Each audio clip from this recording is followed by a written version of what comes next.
Hello, my name's Stuart. I'm the curator of the Cromwell Museum in Huntingdon, and I'm just here in the museum again today doing some condition checks, as unfortunately we're still closed at the moment with the lockdown here in England due to the COVID-19 pandemic.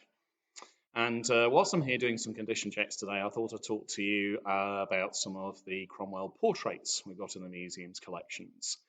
I would say we've got the best collections in the world of items relating to Oliver Cromwell here in the museum.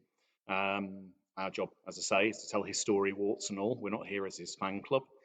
But we have here some remarkable artefacts, some of which have been passed down through the Cromwell family over generations, and many more that have been acquired by the museum over the years. And as a result of which, we've got a remarkable collection of portraiture. Now, many of the images and pictures we've got of Cromwell and his family date from later times, but a number of images and paintings we've got here do seem to be contemporary with the man himself and may well have been painted from life. I'm going to talk about a couple of those that we've got here today.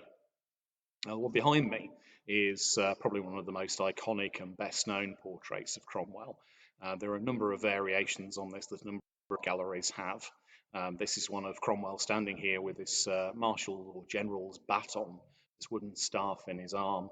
It's a symbol of rank. It's an idea that goes back originally to the Roman army and the vine staffs carried by Roman centurions. You can see he's dressed in armour. The armour here is not so much necessarily one that he would have worn into battle. In fact, actually, it's quite old-fashioned for that purpose. But it's more a sort of a symbol that's set aside in these portraits to indicate Cromwell's importance, to set him aside as a soldier, and to portray an image of strength. Now, most of these paintings, in fact, all of them, date from Cromwell's middle or later years. It's worth pointing out, of course, that we have no portraits of Cromwell from his early life, or indeed really from before the First Civil War. The simple reason that he was neither significant nor wealthy enough to have his portrait painted. So all the paintings date from the period when either he was a soldier or indeed when he became Lord Protector and head of state for Britain. Particular portrait behind me was probably painted in 1649. It's known as the Pole Hill portrait, and it's painted by Robert Walker, who was effectively the kind of court painter to the parliamentarian cause during the Civil War. Many notable parliamentarians sat for Walker, and certainly Cromwell did. And then a number of Walker paintings, very similar to this one, survive, as I say, in different museums and art galleries. This particular portrait is thought to have belonged to Bridget, Cromwell's eldest daughter, and her husband, Henry Ireton, who of course was one of Cromwell's generals and commanders. So this was their sort of personal portrait of the fair father-in-law. So as I say, this painting painted probably in the spring of 1649, between the period when Cromwell was attending at the trial and execution of Charles I, and of course before he sailed for his infamous campaign in Ireland. The second portrait, which is just over my left shoulder, to my right as you're looking at me as I'm sat here, is probably the most famous portrait of Cromwell of all. It's one of a number of copies produced, quite probably in the original studio of Peter Lely, of Cromwell, who may have sat for probably around 1653. Which one's the original portrait is very difficult to tell, but there are a number of particular copies of this painting, all produced around the same sort of time. This is best known as the Warts and All portrait. Supposedly, when Cromwell sat for Sir Peter Lely, this particular painting, around about 1653, round about sort of the time, either just before or around the time he became Lord Protector. Supposedly, Lely, who was an artist who was well known to, shall we say, romanticise and kind of touch up his subjects, make them look as best as possible in his portraits. And he is said to have asked Cromwell how he would like to be depicted, and Cromwell told him to remark all these pimples, blemishes, warts, and everything. Otherwise, he would never pay him a farthing for the painting. And from this, of course, is where we derive the famous phrase, warts and all. Now, whether Cromwell really actually said this or not is disputed. Some people have said that actually it was another artist, Samuel Cooper, who was well known for painting miniatures of Cromwell, who this might have been said to instead. But the earliest reference we have to the quote is actually from the 18th century in the writings of Horace Walpole, so over 100 years after Cromwell's death. So it might be like a number of different sayings that have been attributed to Cromwell over the years. might not actually have been said by him at all. We have another portrait by Robert Walker, which hangs near the entrance to the museum as you come in, which is quite a spectacular one. It's what I refer to as the Cromwell the Dandy portrait. Again, probably painted in 1649, and depicts Cromwell in the full gear of a general of cavalry. Again, he's carrying a marshal's or general's baton, his symbol of rank, but he's also wearing more kind of casual, more actual, really the kind of costume he may well have worn to war, quite elaborate. Some people are quite surprised by this. They always tend to the image of Cromwell being a very dour figure.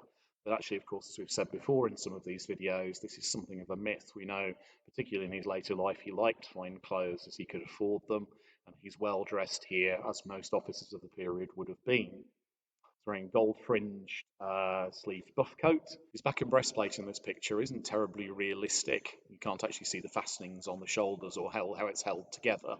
So the artist was obviously just putting sort of something quite figurative in here. You can also see these rather fringed breeches that he's wearing and these bucket top boots, which have been pulled down here to make it easier to walk in.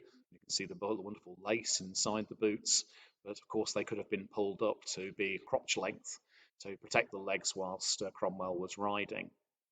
You can see that he has got this very large plumed hat that he's carrying and a sword hanging by his side. It's been suggested that actually the sword here in this particular painting is actually depicting one that's actually in our museum's collections. Fourth and final portrait we'll talk very briefly about is a rather strange one here. It's been suggested that actually this particular image, or at least the image of him riding a horse here, has been copied from an image either of a Flemish prince or possibly a Swedish one. It's a very sort of common style, this particular type of portrait. But it's an unusual item in terms of portraits of Cromwell as it depicts him on horseback. It's actually strange for a man who loved horses and was actually a cavalry commander who was associated with horses for much of his life. There are actually very few images of him on horseback. But this one we think was painted around 1657, not least because he's wearing a grey silk velvet suit that matches one that he wore to his daughter's wedding that year.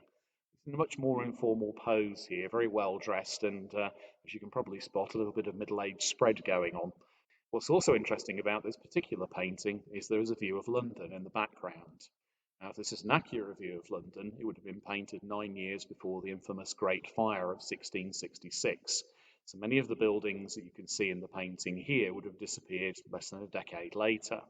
It includes the old St Paul's Cathedral, the medieval church, which of course was replaced by the domed Christopher Wren building we're all familiar with today, the old London Bridge across the river with shops and houses on the top of it, and of course many of the medieval churches. There are a few buildings that are still recognisable, including the Tower of London and the towers of Southwark Cathedral in the foreground.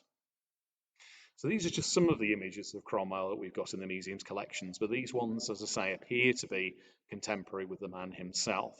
And while some of them kind of give the image of the military hard man, some of them also belie the idea of a kind of black-clad, dour Puritan that perhaps we tend to associate with him.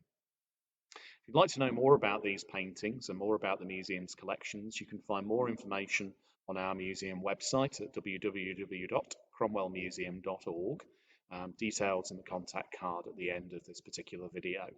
You'll also find there details of our social media feeds, our Facebook and Twitter feeds. Do follow us on there.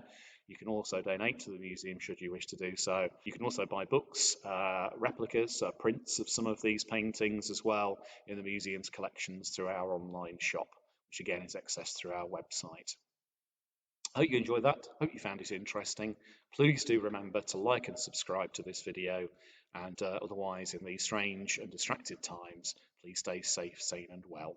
We look forward to seeing you soon. Thank you.